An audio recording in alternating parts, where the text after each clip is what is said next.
মুক্তিযুদ্ধের চেতনা বাস্তবায়িত না হওয়ায় অনিবার্য হয়ে ওঠে গণঅভ্যুত্থান, বলছেন সমন্বয়করা। সাম্য ও মানবিক বাংলাদেশ গড়ে তোলাই বিজয় দিবসের প্রত্যয়। এবারে বিজয় দিবস আমাদের জন্য আরো বেশি আনন্দের, কারণ আমরা আরেকটি দ্বিতীয় বিজয় আমরা লাভ করেছি এই বছর। আগামীর বাংলাদেশে নতুন করে আর কোনো যেন ৭১-২৪ না হয়, সার্বজনীন রূপ পেয়েছে স্বাধীনতা, এটি যেন আবার কখনো দলীয়করণ না হয়ে যায়। বিতর্কিত নির্বাচনের পথ বন্ধ করতে চায় ইসি সংস্কার কমিশন। আগামীতে দিবে সরকারি ও বিরোধী দলের সমন্বয়ে সার্চ কমিটি গঠনের প্রস্তাব। নির্বাচনকালীন একটা নিরপেক্ষ সরকারের প্রতিষ্ঠার পথ সুগম হবে।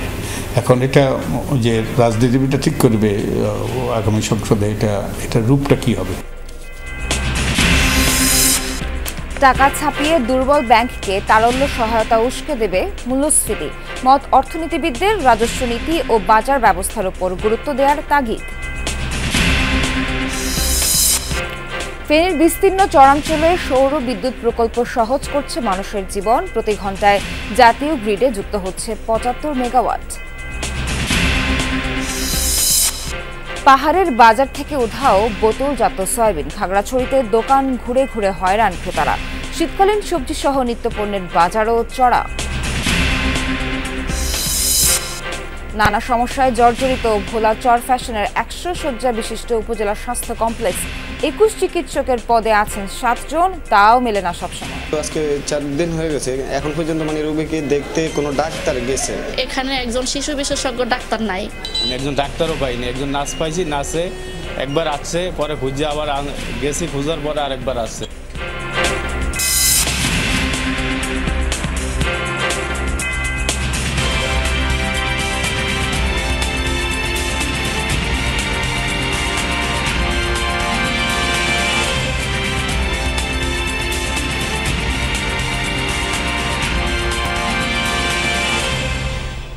শুভ সকাল, স্বাগত সবাইকে আমন্ত্রণ যমুনা নিউজে। এতক্ষণ শিরোনাম দেখছিলেন, বিস্তারিত খবর জানাবো নাবিলা সোহার। মহান বিজয় দিবসে জাতীয় স্মৃতিসৌধে শ্রদ্ধা জানাবে গোটা জাতি। এজন্য প্রস্তুতি সেরেছে গণপূর্ত বিভাগ। কয়েক স্তরে নিরাপত্তা বলয় বসিয়েছে আইন শৃঙ্খলা রক্ষাকারী বাহিনী। এবছর বিজয় মেলার আয়োজন করছে উপজেলা প্রশাসন। যাদের রক্ত আর সর্বোচ্চ ত্যাগের বিনিময়ে পরাধীনতার শিকল ভেঙে স্বাধীন আকাশে উড়েছে লাল সবুজের পতাকা, বিশ্বের বুকে জন্ম নিয়েছে ৫৬,০০০ বর্গমাইলের মানচিত্র, সেই বীর সন্তানদের শ্রদ্ধা জানাতে প্রস্তুত সাভারের জাতীয় স্মৃতিসৌধ। এরই মধ্যে গোটা চত্বর ধুয়ে মুছে পরিষ্কার করা হয়েছে। ফুলের সাথে রং তুলির আঁচড়ে সেজেছে গোটা প্রাঙ্গণ। গণপূর্ত অধিদপ্তরের পক্ষ থেকে পুরো স্মৃতিসৌধ কমপ্লেক্সকে ধুয়ে মুছে পরিষ্কার পরিপাটি করা, ফুল দিয়ে সাজানো, রং তুলির কাজ, সিসি ক্যামেরা স্থাপন, লেক সংস্কার সহ সকল কার্যক্রম সম্পন্ন করেছে সাভার স্মৃতিসৌধ। মহামান্য রাষ্ট্রপতি, মাননীয় প্রধান উপদেষ্টা সহ লক্ষ লক্ষ জনতার শ্রদ্ধা নিবেদনের জন্য পুরোপুরি প্রস্তুত রয়েছে। শুধু সৌধ প্রাঙ্গণ নয়, দিবসটিকে ঘিরে গোটা উপজেলা সেজেছে নতুন সাজে। উদযাপিত হবে বিজয় মেলা সহ নানা অনুষ্ঠান। আমরা আলোকসজ্জা করে সুসজ্জিত করেছি বিজয় মেলার জন্য। আমরা প্রস্তুতি নিয়েছি আমাদের জাতির সূর্য সন্তান বীর মুক্তিযোদ্ধাদের যে সংবর্ধনা দেওয়ার জন্য আমরা প্রস্তুতি নিয়েছি। রাষ্ট্রের পক্ষ থেকে যে নির্দেশনা দিয়েছে ক্যাবিনেটের পক্ষ থেকে, সেগুলো আমরা যথাযথভাবে প্রতিপালনের জন্য আমরা প্রস্তুতি নিচ্ছি। উৎসব নির্বিঘ্ন করতে প্রশাসনের পক্ষ থেকে নেওয়া হয়েছে কয়েক স্তরের নিরাপত্তা। গোটা এলাকায় আনা হয়েছে নজরদারির আওতায়। থাকছে সাদা পোশাকে গোয়েন্দা নজরদারি। পার্শ্ববর্তী যে আরও 4টা জেলা, সেই 4টা জেলাকে আমরা সমন্বিত পরিকল্পনা নিয়ে আসছি এবং ডিএমপির সাথেও আমরা সমন্বিত পরিকল্পনা নিয়ে আসছি। আমরা যেন আগে থেকেই এখানে এই ডাইভারশন দিতে পারি এবং যে গাড়িগুলো আসবে তাদেরকে এক লাইনে কীভাবে দ্রুত সময়ে পার করে দেওয়া যায়, এই জন্য আমাদের মধ্যরাত থেকেই পুরো ট্রাফিক ব্যবস্থা সম্পূর্ণভাবে কার্যকর থাকবে। 16 ডিসেম্বর মহান বিজয় দিবসের প্রথম প্রহরে শ্রদ্ধা নিবেদন করবেন রাষ্ট্রপতি, প্রধান উপদেষ্টা সহ রাষ্ট্রের শীর্ষ কর্তারা। এরপরই জনসাধারণের জন্য খুলে দেওয়া হবে সাভারের এই জাতীয় স্মৃতিসৌধ। মাহফুজুর রহমান নিপু, যমুনা নিউজ, সাভার। কাজ শুরুর এক যুগ পর 10টি শীতাতপ নিয়ন্ত্রিত বাস দিয়ে চালু হচ্ছে বিআরটি প্রকল্পের সেবা। উদ্বোধনী অনুষ্ঠানে কথা বলছেন সড়ক পরিবহন মন্ত্রণালয়ের উপদেষ্টা মোহাম্মদ ফাউজুল কবির খান। সরাসরি যাচ্ছে তার বক্তব্যে। অসম্পূর্ণভাবে এই বিআরটিসি বাস চালু করা এবং জয়দেবপুর ঢাকা কমিউটার ট্রেন চালু করা এই উদ্যোগেরই অংশ। আমরা আশা করি যে এটা মানুষ, আপনারা সবাই এর গাজীপুরবাসী এর সুবিধা গ্রহণ করবেন। আমি এই সঙ্গে আমাদের এই প্রকল্পের দুটো দাতা সংস্থা এশিয়ান ডেভেলপমেন্ট ব্যাংক ও AFD-কে ধন্যবাদ জানাচ্ছি, এবং এইটাকে করার ব্যাপারে আমি বিশেষ করে ধন্যবাদ জানাচ্ছি গাজীপুরের ডেপুটি কমিশনার এবং গাজীপুরের যারা পুলিশ কমিশনার, তাদের প্রতি আমি কৃতজ্ঞতা জানাচ্ছি। এবং এই সামনে কিন্তু কাজ রয়ে গেছে। এখন কিন্তু ওই যে BRT লেনে বড় বাস ঢুকতেছে, এটা কিন্তু অ্যাক্সিডেন্ট হতে পারে, যে কোনো সময় একটা দুর্ঘটনার কারণ হতে পারে। তো ওই জন্য আপাতত শুধুমাত্র BRTC বাস এবং ছোট যানবাহন, প্রাইভেট কার ইত্যাদি ওই লেনে ব্যবহার করা যাবে। তো এই জন্য আপনারা সাইনবোর্ড টাঙিয়ে দেবেন, প্রয়োজন হলে একটা পুলিশ ক্যামেরা বসাবেন, যাতে করে যারা এই নিয়ম মানবেন না তাদেরকে আপনারা বিরত রাখতে পারেন। তো আশা করি যে এই সবার আমাদের এই যে অসম্পূর্ণ যে আয়োজন, এই BRT এটা হয়নি, এটা BRT লেনকে আমরা ব্যবহার করতেছি BRTC বাস চালু করার জন্য।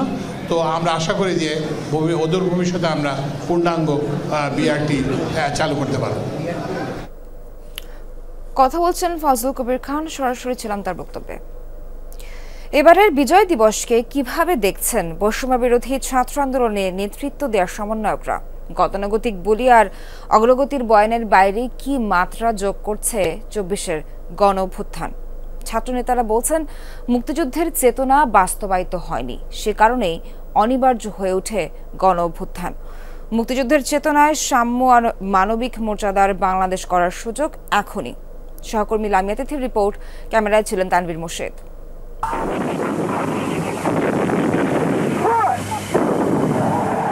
দিনে দিনে জমতে থাকা বৈষম্যের বিরুদ্ধে প্রতিবাদ আর প্রতিরোধ চূড়ান্ত রূপ নেয় 1971-এ। পাক হানাদার বাহিনীর বিরুদ্ধে 9 মাসের লড়াই শেষে আসে বিজয়। বাঙালি মুক্ত স্বাধীন দেশের স্বাদ পায় 16ই ডিসেম্বর। যে স্বপ্ন আর লক্ষ্য ছিল কালো পিচ ঢালা পথ, বুকের লাল রক্তে ভাসিয়েছিল সাহসী সন্তানেরা, তাদের সেই আকাঙ্ক্ষা কি পূরণ করেছে বাংলাদেশ? পাওয়া না পাওয়ার হিসাব আর গণতন্ত্রহীনতা আবারও রাজপথে নামিয়েছে তরুণদের। 16ই ডিসেম্বরের পরে যেই বিজয় আমরা হয়তো সুফলটা আমরা পাইনি, আমরা দেখেছি যে 71-এর পরে আবার বাকশাল হয়েছে। নাহিদ ইসলাম বলছিলেন, স্বাধীনতা অর্জন কেবল কোনো একক দল বা ব্যক্তির কৃতিত্ব নয়। আওয়ামী লীগ মুক্তিযুদ্ধের নামে যা করেছে সেটিকে চেতনা বিক্রি করাই মনে করেন তিনি। আগের সরকার তার যে কোনো দিবস, যে কোনো কিছুকে সে দলীয়ভাবে ব্যাখ্যা করতো এবং প্রচার করতো। আমরা সেই কালচার থেকে বের হতে চাই। প্রত্যেকটা দিবসের মর্যাদা আছে, অবশ্যই সেটা আমরা রাষ্ট্রীয় ভাব গম্ভীর্যের সাথেই পালন করা হবে। এবং এবারে বিজয় দিবস আমাদের জন্য আরও বেশি আনন্দের, কারণ আমরা আরেকটি দ্বিতীয় বিজয় আমরা লাভ করেছি এবছর। জুলাই আগস্টের আন্দোলনে শিক্ষার্থীদের সঙ্গে পথে নেমে এসেছিলেন সাধারণ জনগণ, যেমনটি ঘটেছিল মুক্তিযুদ্ধের সময়। আন্দোলনকারীরা বলছেন এই ঐক্যের কারণেই সুযোগ তৈরি হয়েছে মুক্তিযুদ্ধের চেতনা বাস্তবায়নে। 71-এর যে মুক্তিযুদ্ধ পরবর্তী সময়ে মানুষের যেভাবে সফলতা পাওয়ার কথা ছিল যেটি পায়নি, সেটি আমরা মূলত 24-এর অভ্যুত্থানের মধ্যে দিয়ে দেওয়ার চেষ্টা করছি। আমরা চাই যে আগামীর বাংলাদেশে নতুন করে আর কোনো যেন 71-24 না হয়, তাহলেই আলটিমেটলি আমাদের যে স্পিরিটটি ছিল, চাওয়াটি ছিল, সেটির পূরণ হবে। দুর্নীতি অপশাসনে বারবার হোঁচট খেয়েছে দেশের অগ্রগতি। তরুণরা বলছেন এখন আর কোনো আপোষ নয়, সবার উপরে থাকবে দেশ ও মানুষ। 1971-এর ধারাবাহিকতায় যে রাষ্ট্র আসলে আমরা তৈরি করতে পারিনি, যে রাষ্ট্র আসলে আমরা নির্মাণ করতে পারিনি, সেই রাষ্ট্রের পুনরায় সেই রাষ্ট্র নির্মাণের একটা আকাঙ্ক্ষা থেকে 24 সালের অভ্যুত্থানটা হয়েছে। আমাদের যে একটি সার্বজনীন রূপ পেয়েছে স্বাধীনতা, এটি যেন আবার কখনো দলীয়করণ না হয়ে যায়, সেটির জন্য এই 16 ডিসেম্বরটি একটি সিম্বলিক একটি দিন হতে পারে, যেখানে আমরা দলমত নির্বিশেষে মানুষের সামনে আমাদের লুণ্ঠিত স্বাধীনতার বিকৃত রূপটি আমরা উপস্থাপন করতে পারি। বিজয় দিবসের প্রত্যয় হোক নতুন বাংলাদেশ হবে বৈষম্যহীন। 1971 সালে লাখো শহীদের রক্তের বিনিময়ে বিজয় ছিনিয়ে আনে এই জাতি। 53 বছর পর আবারও সেই বিজয়ের স্বাদ পেল দেশের মানুষ। স্বৈরাচারের বিরুদ্ধে যাদের অবস্থান ছিল সম্মুখ সমরে, তারা বলছেন ধর্ম, বর্ণ, রাজনৈতিক মতাদর্শের সকল বিভেদ ভুলে এক সমতলে দাঁড়ালেই দেশের মানুষ পাবে বিজয়ের পূর্ণাঙ্গ সফলতা। লামিয়া তিথি, যমুনা নিউজ, ঢাকা। সংসদের সরকারি ও বিরোধী দলের সমন্বয়ে আগামীতে সার্চ কমিটি গঠনের প্রস্তাব করছে ইসি সংস্কার কমিশন। রাখা হচ্ছে প্রস্তাবিত সদস্যদের মৌখিক পরীক্ষার বিধানও। কমিশন প্রধান বদিউল আলম মজুমদার বলেন, সুষ্ঠু নির্বাচনের স্বার্থে নির্বাচনকালে সরকারকে হতে হবে নিরপেক্ষ। গত 15 বছর নির্বাচন ব্যবস্থা ছিল ক্ষমতাসীনদের কুক্ষিগত। বিনা ভোট কিংবা ডামি নির্বাচনে বঞ্চিত হন সাধারণ মানুষ। অভ্যুত্থানে ক্ষমতাচ্যুতির পর নির্বাচন কমিশন ও নির্বাচন ব্যবস্থা সংস্কারে জোর দেয় অন্তর্বর্তীকালীন সরকার। গঠিত কমিশনের চাওয়া বিতর্কিত নির্বাচনের পথ বন্ধ করা। সেজন্য বন্ধ করতে হবে রাজনৈতিক দল কিংবা প্রশাসন এবং আইন শৃঙ্খলা রক্ষাকারী বাহিনীর হস্তক্ষেপের সুযোগ। প্রয়োজনে আইন পরিবর্তনের সুপারিশ করবে তারা। কমিশন প্রধান বলেন, প্রবাসী ভোটাধিকার, সংসদ নির্বাচনকালীন সরকার, দ্বিকক্ষ বিশিষ্ট সংসদ সহ বিভিন্ন ইস্যু পর্যালোচনা করা হচ্ছে। তারা যে শপথ করেছে যে একটা সুষ্ঠু নিরপেক্ষ নির্বাচন নিশ্চিত করবে, সেই কাজটা যেন তারা করতে পারে। তিনি বলেন, রাজনৈতিক ঐক্যমতের ভিত্তিতে সার্চ কমিটি ও কমিশন গঠনের সুপারিশ করবে নির্বাচন সংস্কার কমিশন। সরকারি দল, প্রধান বিরোধী দল এবং তৃতীয় বৃহত্তম বিরোধী দল তাদের প্রতিনিধিদেরকে নিয়ে এবং নাগরিক সমাজের গণমাধ্যমের প্রতিনিধিদেরকে নিয়ে অনুসন্ধান কমিটি হবে। তার মাধ্যমে যে নির্বাচন কমিশনে নিয়োগ হবে এবং নির্বাচন কমিশনে নিয়োগ হওয়ার আগে যাদেরকে বিবেচনা করা হবে, তারা কোন যুক্তিতে তাদের নাম সুপারিশ করা হবে এবং একই সাথে তাদের সাথে যেন মৌখিক একটা যে পরীক্ষা হয়, অন্তত ইন্টারভিউ একটা হয়। নির্বাচনকালীন সরকার নিরপেক্ষ না হলে সুষ্ঠু নির্বাচন সম্ভব না, সেটি ভাবনায় আছে ডক্টর মজুমদার কমিশনের। আমরা প্রতিকার পাবো এবং তত্ত্বাবধায়ক সরকার ফিরে আসবে। যদিও এর জন্য আমাদের সংসদে একটা বিল উত্থাপন করতে হবে, সংসদে পাশ করতে হবে আগামী সংসদকে। তো আমরা আশা করছি যে নির্বাচনকালীন একটা নিরপেক্ষ সরকারের প্রতিষ্ঠার পথ সুগম হবে। এখন এটা যে রাজনীতিবিদরা ঠিক করবে আগামী সংসদে এটার রূপটা কি হবে। জানান, শুধু নির্বাচন নয়, গণতান্ত্রিক ভবিষ্যৎ নিশ্চিত করতে প্রয়োজনীয় সংস্কারের প্রস্তাব করবে কমিশন। নির্বাচনী ব্যবস্থা যাতে একটা শক্ত ভিত্তির উপর দাঁড়ায়, এটা সুষ্ঠু নির্বাচনের পথ সুগম হয়, সেই কাজটা করার চেষ্টা করব সততার সাথে, আন্তরিকতার সাথে। দেশের মানুষের যে আত্মত্যাগ করেছে, আমাদের অনেকে যে আত্মত্যাগ করেছে, রক্ত দিয়েছে, তাদের রক্তের সাথে যেন আমরা বেইমানি না করি। বদিউল আলম মজুমদার বলেন, দেশের মানুষ আবারও নির্বাচনী উৎসবে মেতে উঠতে পারে, সেই লক্ষ্যেই কাজ করছেন তারা। আমাদের একটা নির্বাচন দিয়ে তো চলবে না, আমার তো এই রাষ্ট্র এই যে চলমান থাকবে। লাভলি বিথি, যমুনা নিউজ, ঢাকা। 22,500 কোটি টাকা দেয়া হয়েছে দুর্বল ব্যাংকগুলোকে। টাকা ছাপিয়ে তারল্য সহায়তা দেওয়ার এই প্রবণতা মূল্যস্ফীতি কিছুটা হলেও উস্কে দেবে মনে করছেন অর্থনীতিবিদরা। যদিও বাংলাদেশ ব্যাংক বলছে, দুর্বল ব্যাংকগুলোকে সহায়তা দেওয়ার পরও বাজারে উচ্চ ক্ষমতা সম্পন্ন টাকার পরিমাণ লক্ষ্যমাত্রার তুলনায় কম, তাই এটি কোনোভাবে মূল্যস্ফীতিতে প্রভাব ফেলবে না। পতিত হাসিনা সরকারের সময়ে ব্যাংকিং খাতে ব্যাপক লুটপাট হয়। চরম তারল্য সংকটে পড়ে বেশ কয়েকটি ব্যাংক। পুনর্গঠন করা হয় এসব ব্যাংকের পর্ষদ। অর্থের যোগান দিতেও নেওয়া হয় বিভিন্ন উদ্যোগ। সব বিকল্প ব্যর্থ হয়, শেষ পর্যন্ত টাকা ছাপিয়ে তারল্য সহায়তা দিতে বাধ্য হয় বাংলাদেশ ব্যাংক। সব মিলিয়ে 22,500 কোটি টাকা দেওয়া হয় দুর্বল ব্যাংকগুলোকে। এর ফলে বাজারে বেড়েছে নগদ টাকার প্রবাহ, যা মূল্যস্ফীতিকে উস্কে দিতে পারে বলে আশঙ্কা অর্থনীতিবিদদের। মূল্যস্ফীতিটাকে কিছুটা তো উস্কে দেওয়ার আশঙ্কা রয়েছে, কারণ কি, যখনই আপনার বাজারে অতিরিক্ত টাকা যাবে তখন সেটা আপনার মূল্যস্ফীতির উপরে একটা প্রভাব পড়বেই। তারল্য ব্যবস্থাপনা, বাজার থেকে অতিরিক্ত টাকা তুলে নেওয়ার যে পদ্ধতিটা, সেটা চালিয়ে যেতে হবে যতটা সম্ভব আর কি। বাজারে মুদ্রার সরবরাহটা যত কম রাখা যায়। রিসেন্ট যে পদক্ষেপটা নিয়েছে বাংলাদেশ ব্যাংক, এটা নিয়ে আমাদের খতিয়ে দেখতে হবে এবং কিছু উদ্বেগের জায়গাও আছে। উচ্চ মূল্যস্ফীতি জিয়ে রাখতে এটা সহায়তা করবে, তবে এখানে দেখতে হবে কোনো উপায় ছিল কিনা। কারণ যে ব্যাংকিং খাতে যে এখন দুর্দশা, এবং বেশ কয়েকটা ব্যাংক তারা যে গ্রাহকদের টাকা দিতে পারছে না এবং তারা যে বড় ধরনের সংকটে পড়েছে, সেটা থেকে রেহাই পাওয়ার জন্যই হয়তো বাংলাদেশ ব্যাংক এরকম একটা ব্যবস্থা নিয়েছে। বিশ্লেষকরা বলছেন, শুধু সংকোচনমূলক মুদ্রানীতি বা টাকার প্রবাহ কমিয়ে মূল্যস্ফীতি নিয়ন্ত্রণে আনা সম্ভব নয়। রাজস্ব নীতি ও বাজার ব্যবস্থাপনার উপরও গুরুত্ব দিতে হবে। মূল্যস্ফীতির বিষয়টা এখন আমরা সবসময় বলে এসেছি যে শুধুমাত্র কন্ট্রাকশনারি মনিটারি পলিসি দিয়ে কাজ করছে না, তো সেটাও এটার মনিটারি পলিসির পাশাপাশি ফিসক্যাল পলিসি এবং বাজার ব্যবস্থাপনা সবগুলি মিলে একসাথে কাজ করতে হবে। তিনটা দিক থেকে মূল্যস্ফীতির বিরুদ্ধে যুদ্ধ ঘোষণা করতে হবে। একটা হচ্ছে অবশ্যই মুদ্রানীতি, যেটা বাংলাদেশ ব্যাংক করছে, কতটুকু কর ছাড় দিচ্ছে, ট্যাক্স অ্যাডজাস্টমেন্ট কীরকম হচ্ছে। আর এই দুটোর পাশাপাশি কিন্তু খুব গুরুত্বপূর্ণ হচ্ছে বাংলাদেশের বাজারে যেরকম অনিয়ম আছে, আমরা বিভিন্ন রকম যে অভিযোগ শুনি বাজার ম্যানিপুলেশনে, ব্যবসায়ীদের কারসাজি, সেগুলোর বিরুদ্ধে ব্যবস্থাটা কতটুকু শক্তিশালী হচ্ছে। বাজারে নগদ টাকার প্রবাহ স্বাভাবিক রাখতে দুর্বল ব্যাংকগুলোকে দেয়া সহায়তা বিলের মাধ্যমে উঠিয়ে নেওয়ার উদ্যোগ নেয় বাংলাদেশ ব্যাংক। তবে সেই উদ্যোগ খুব একটা সফল হয়নি। তারপরও বাংলাদেশ ব্যাংক বলছে, উচ্চ ক্ষমতা সম্পন্ন টাকার পরিমাণ লক্ষ্যমাত্রার চেয়ে কম, তাই এটি মূল্যস্ফীতিতে প্রভাব ফেলছে না।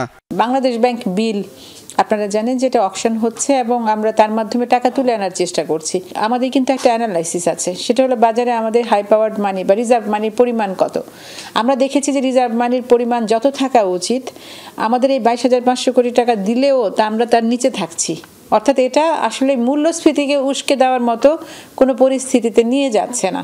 এখন পর্যন্ত বাংলাদেশ ব্যাংক বিলের মাধ্যমে মাত্র 1,500 কোটি টাকা উঠাতে পেরেছে। আলমগীর হোসেন, যমুনা নিউজ, ঢাকা। ধানমন্ডি 32 নম্বরে শেখ মুজিবুর রহমানের প্রতিকৃতিতে ফুল দেয়া নিয়ে ঘটল চরম নাটকীয়তা। নিরাপত্তা বেষ্টনী পার হওয়ায় স্থানীয়দের সাথে হয় দুই নারীর বাগবিতণ্ডা। এক পর্যায়ে তাদের পুলিশের কাছে সোপর্দ করে উপস্থিত জনতা। শনিবার রাতে ঢাকা বিশ্ববিদ্যালয়ের শামসুন্নাহার হলের ছাত্রলীগের সহ সভাপতি নিশিতা ইকবাল নদীকে গ্রেফতার করেছে গোয়েন্দা পুলিশ। শনিবার সন্ধ্যায় ধানমন্ডি 32 নম্বরের নিরাপত্তা বেষ্টনী পার হয়ে ভেতরে প্রবেশ করে দুই নারী। এ সময় তারা শহীদ বুদ্ধিজীবী দিবস স্মরণে শেখ মুজিবুর রহমানের প্রতিকৃতিতে ফুল দিয়ে শ্রদ্ধা জানানোর চেষ্টা করে। স্থানীয় জনতা এ সময় তাদের আটক করেন। উভয় পক্ষের মধ্যে চলে বাকবিতণ্ডা।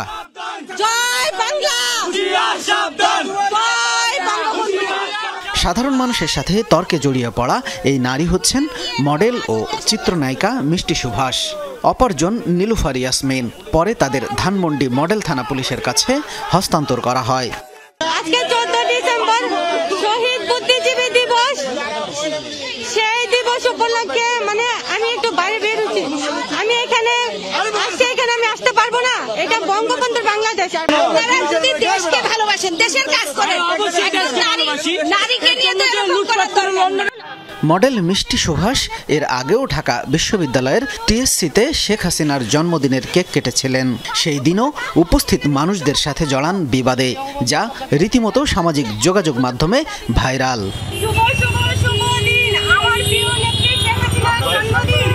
এদিকে ঢাকা বিশ্ববিদ্যালয়ের শামসুন্নাহার হলের নিষিদ্ধ সংগঠন ছাত্রলীগের সহসভাপতি নিশিতা ইকবাল নদীকে গ্রেপ্তার করা হয়েছে।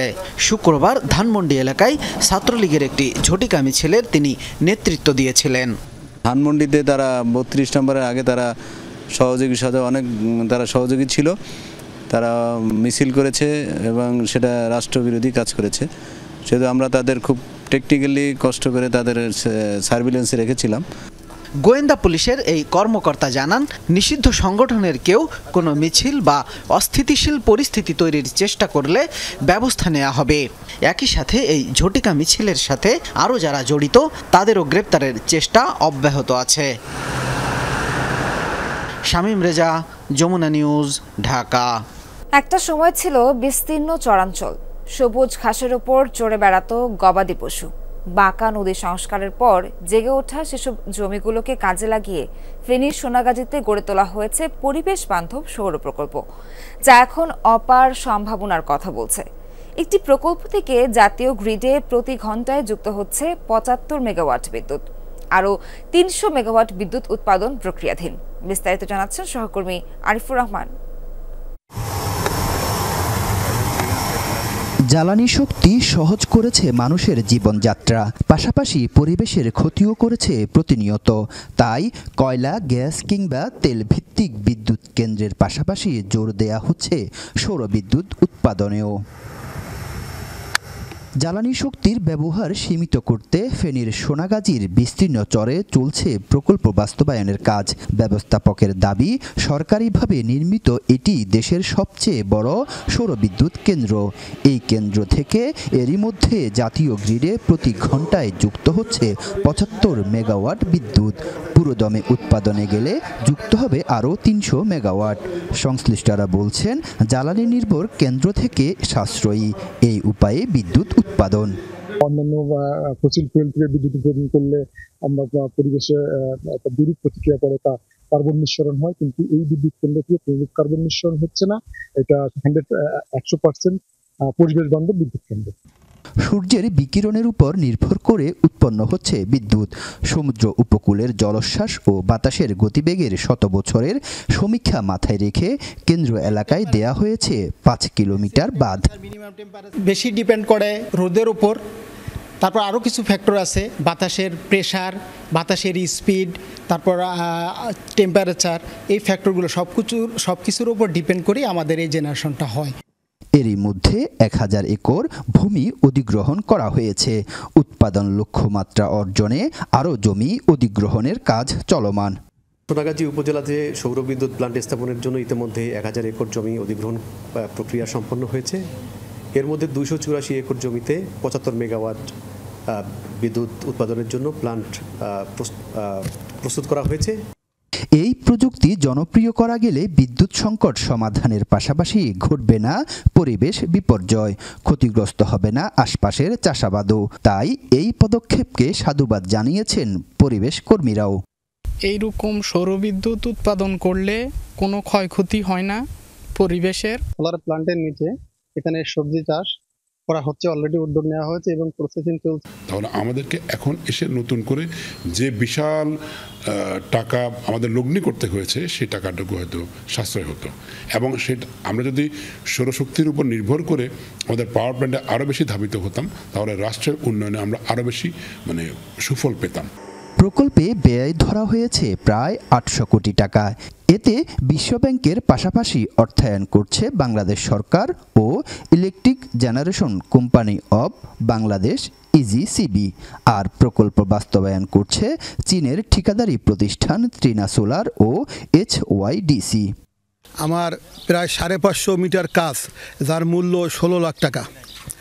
এই কাজের টাকা টিনা সোলার দিতে আমাকে অস্বীকৃত জানায়। আমি এখানে সিভিল কন্ডাকশনের কাজ করছি, ডেলি লিভার চালাইছি, কিছু কাজ প্যাকেজে করছি। এই কাজগুলোতে আমার যে টাকাটা অ্যামাউন্ট আসছে তার প্রায় ১০ লক্ষ টাকার মতো এখন আমি পাওনা আছি লেবার পেমেন্ট। এটা ২০২১ সালে শুরু হওয়া এই সৌরবিদ্যুৎ কেন্দ্র নির্মাণ কাজ শেষ হবে ২০২৮-এ।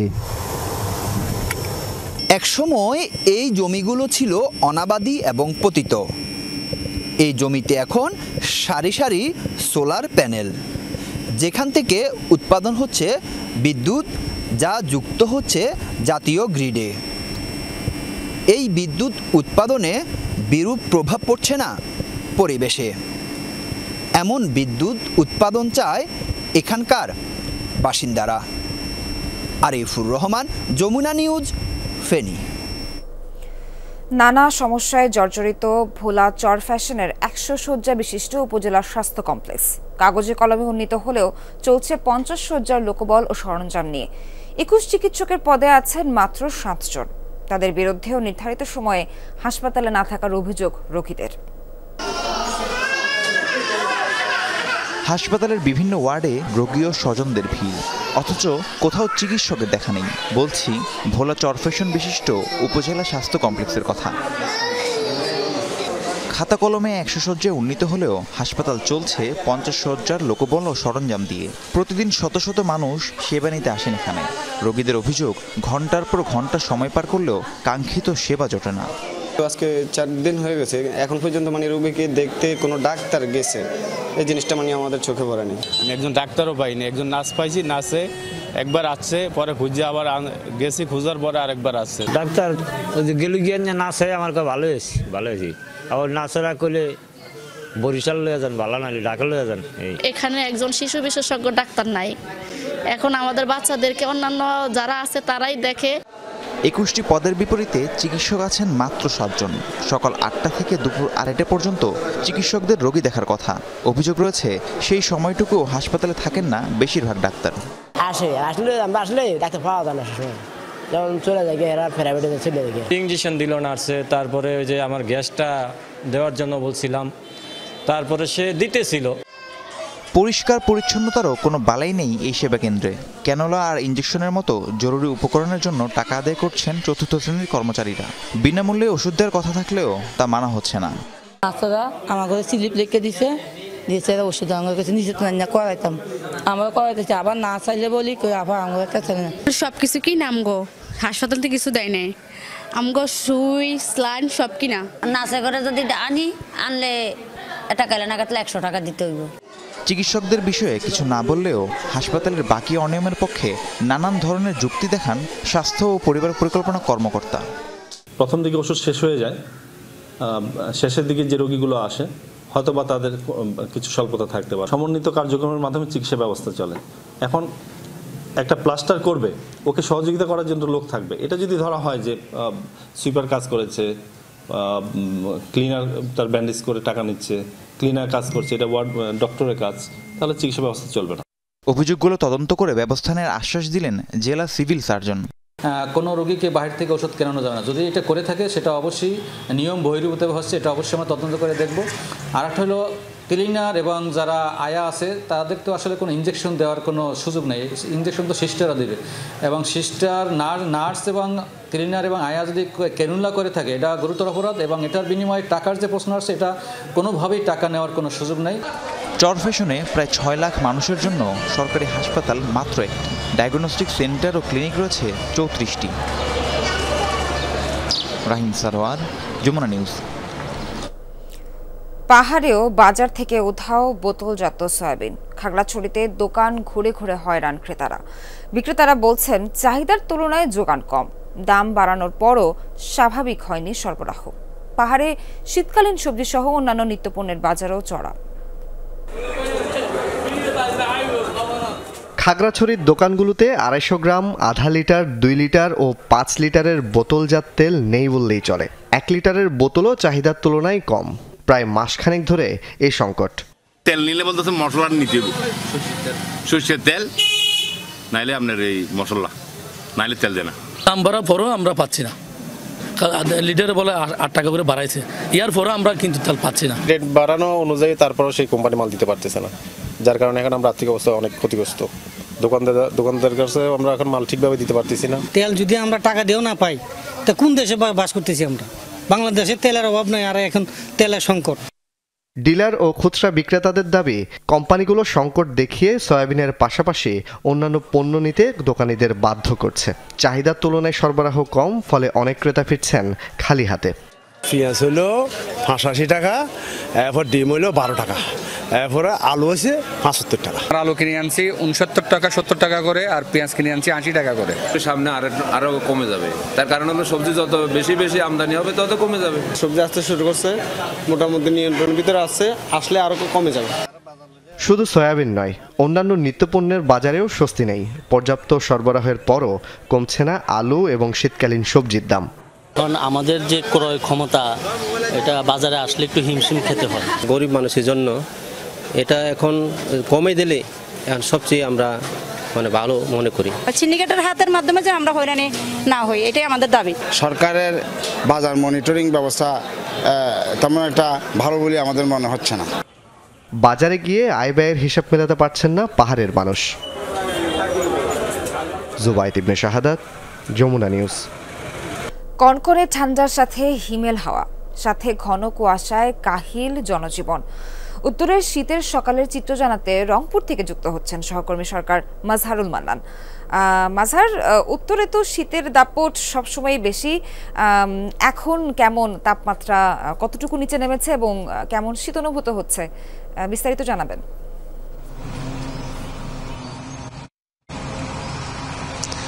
সোহার, আপনি যে কনকনে ঠান্ডা এবং হিমেল হাওয়ার কথা বললেন, সেটি এখন কিন্তু এই মুহূর্তে এই রংপুর সহ উত্তরের যে প্রত্যেকটি প্রান্ত যে আছে সেই প্রত্যেকটি প্রান্তেই কিন্তু দৃশ্যমান। এবং আপনাকে যদি একটুখানি তথ্য দেই যে আজ একটু আশার আলো যেটি হচ্ছে যে প্রায় 7 দিন পর কিন্তু আজ সূর্যের নাগালটা একটুখানি এখনই দেখা যাচ্ছে, অর্থাৎ আজ সূর্যটা এখনই দৃশ্যমান হয়েছে। আমি যদি আপনাকে একটুখানি রংপুর অঞ্চলের আজকের যে সকাল 6টার যদি তাপমাত্রার তথ্যটা বলি, তাহলে আপনি বুঝতে পারবেন যে কি পরিমাণ শীত নিয়ে কি পরিমাণ কষ্টের মধ্যে আছে এই অঞ্চলের মানুষ, সেটি আপনার কাছে অনুমেয় হবে। সেটি আমি আপনাকে একটু বলি যে আজ রংপুরে একটুখানি বেশি, সেটি হচ্ছে যে 14.3 ডিগ্রি সেলসিয়াস তাপমাত্রা রেকর্ড করা হয়েছে সকালবেলা। এছাড়া পঞ্চগড়ের তেঁতুলিয়ায় 9.5 ডিগ্রি সেলসিয়াস, নীলফামারীর সৈয়দপুরে 12.4 ডিগ্রি সেলসিয়াস এবং কুড়িগ্রামের রাজারহাটে 11.0 ডিগ্রি সেলসিয়াস, দিনাজপুরে 11.0 ডিগ্রি সেলসিয়াস, ঠাকুরগাঁয়ে 10.2 ডিগ্রি সেলসিয়াস। যে কোনো মুহূর্তে কিন্তু এই যে শীতের তাপমাত্রার পারদটা কিন্তু 1 ডিজিটে নেমে যেতে পারে, অর্থাৎ 10 ডিগ্রির নিচে নেমে আসতে পারে, 1 ডিজিটে নেমে যেতে পারে, অর্থাৎ 10 ডিগ্রির নিচে নেমে আসতে পারে, যেটি আবহাওয়া অফিস থেকে বলা হয়েছে। এবং আবহাওয়া অফিস থেকে আরও যেটা দুঃসংবাদ দেওয়া হয়েছে যে এই অঞ্চলে এবার 3 থেকে 4 ডিগ্রি সেলসিয়াসেও কিন্তু এই তাপমাত্রাটা নেমে যেতে পারে। অর্থাৎ এই অবস্থা যখন দৃশ্যমান, তখন নারী পুরুষ সহ যে বিশেষ করে যে নারী কৃষিতে কিন্তু যে বীজতলাগুলো আছে সেই বীজতলাগুলো কিন্তু শীতে ঢেকে যাচ্ছে, আলু আবাদে ক্ষতির সম্ভাবনা দেখা দিয়েছে এবং সব মিলে আগুনে পোহানো যে রোগী, সেই রোগীও কিন্তু পাচ্ছে। রংপুর মেডিকেল কলেজ হাসপাতালে এরই মধ্যে 5 জন ভর্তি হয়েছে। সোহার, মাজহার, ধন্যবাদ আপনাকে। চাঁদা না দেয়ায় সদ্য কার্পেটিং করা সড়কের বিভিন্ন স্থান খুঁড়ে ফেলার অভিযোগ উঠেছে এক ইউপি সদস্য ও আওয়ামী লীগ নেতার বিরুদ্ধে। অন্যদিকে ঠিকাদারের বিরুদ্ধেও রয়েছে নিম্নমানের কাজ করার অভিযোগ। টাঙ্গাইলের বাসাইলে দুপক্ষের অনিয়মে পিষ্ট সাধারণ গ্রামবাসী। তদন্ত সাপেক্ষে দ্রুত ব্যবস্থা নেওয়ার আশ্বাস প্রশাসনের।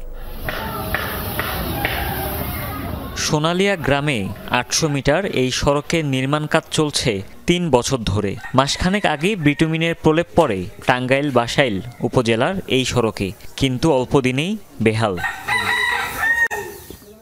হাবলা ইউনিয়নের কয়েক গ্রামের প্রায় 8,000 মানুষের চলাচলের ভরসা এই রাস্তা।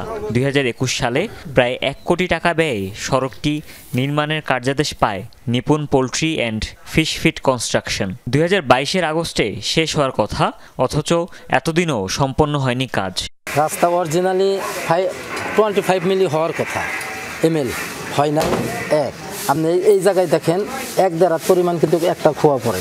এই যে পিস এটা পাউলে গুটা দিলে উঠা জায়গা, আবার কি নিম্নমানের এবার দেখ পারছেন। এটা রাস্তা কমপ্লিট করে চলে গেছে, তারপরে এই রাস্তায় মেম্বার এবং আওয়াল আরও তার কিছু লোকজন এনে খুঁজছে রাত্রিতে। মেম্বার তারা কথিত কিছু গুন্ডামান্ডা এসে রাত্রিবেলা এই রাস্তাটা খণ্ডমণ্ড করে নষ্ট করে দিয়ে চলে গেছে। ঠিকাদারের অভিযোগ, পরিষদের সদস্য ও 1 নম্বর ওয়ার্ডের আওয়ামী লীগের সভাপতি ফজলু মিয়াকে চাঁদা না দেয় তিনি সড়কের ক্ষতি করেছেন। মেম্বারের গ্রুপ এসে এই রাস্তা কেটে ফেলছে এবং কি খুন্তি বা শাবল দেয়া এই মালগুলো উঠাইতেছে। তখন আমরা শোনার সাথে সাথে আমার লোকজন নিয়ে আমি সাইডে আসি, আসা দেখি যে হ্যাঁ এইভাবে মালগুলো উঠেছে। সব অস্বীকার করেছেন অভিযুক্ত সাবেক ইউপি সদস্য। এগুলা সম্পূর্ণ মিথ্যে কথা। আমি কালকে সারা দিন এই জায়গায় আসি নাই। আমার কয়েকজনে বলছে যে রাস্তার কাজটা ঠিক হইতেছে না, আমার কয়েকজনে ফোনও দিছে, আমি তারপর আসি নাই। এরই মধ্যে বাসাইল থানায় লিখিত অভিযোগ দিয়েছেন ঠিকাদার। তদন্ত সাপেক্ষে ব্যবস্থা গ্রহণের আশ্বাস পুলিশের।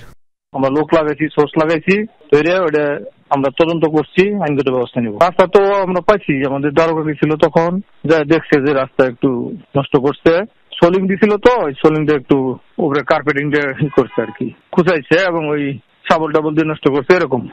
পুলিশ জানিয়েছে ফজলু মিয়া ছাত্র জনতা আন্দোলনে হামলার একটি মামলায় আসামি। হুমায়ুন রশিদ, যমুনা নিউজ। বিজয় দিবসের আগে যশোরের গদখালিতে বসেছে ফুলের হাট, চলছে জমজমাট বেচাকেনা। আরো জানাতে যোগ দিচ্ছেন সহকর্মী জাহিদ হাসান। জাহিদ, হাটে ক্রেতা বিক্রেতার সমাগম কেমন দেখছেন? কত টাকার বাণিজ্যের আশা করছেন চাষিরা?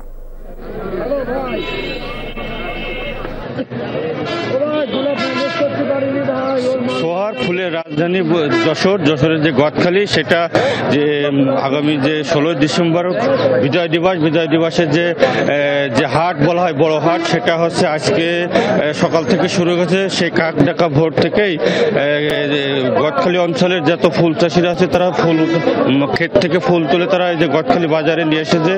তারা সকাল থেকে হাট শুরুতে ঢাকা থেকে বা ঢাকার বাইরে থেকে সারা দেশে যে পাইকারি ফুল ব্যবসায়ীরা আছে তারা অলরেডি এসে ফুল কিনছেন।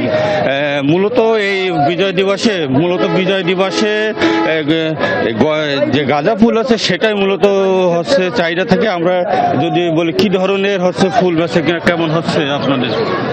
আসসালামু আলাইকুম। আজকে রজনীগন্ধা 12 থেকে 14 টাকা প্রতি পিস, আর গাঁদা ফুল 800 টাকা হাজার, 700 টাকা, 600 টাকা, যেরকম ফুলের মান ঠিক সেরকমই মূল্য। তবে সবচাইতে গোলাপের মূল্য গেছে 9 থেকে 10 টাকা করে পার পিস। এখন ভুট্টা রজনীর মতো সেটাও গেছে 10 থেকে 12 টাকা। ফুলের দাম খুবই ভালো, বর্তমান চাষিরা খুবই সন্তোষজনক। জি সোয়ার, যে চলতি মৌসুমে যে বিভিন্ন ভালোবাসা দিবস, বসন্ত এবং যে 16 ডিসেম্বরের যে প্রায় 100 কোটি টাকা ফুল বিক্রির এক ধরনের টার্গেট নিয়েছে এখানকার ফুল ব্যবসায়ীরা, তারই প্রথম দিবস হচ্ছে যে 16 ডিসেম্বরে ফুল বিক্রি হবে। ফুল আশা করি জাহিদ সবশেষ জানাচ্ছিলেন, ধন্যবাদ আপনাকে।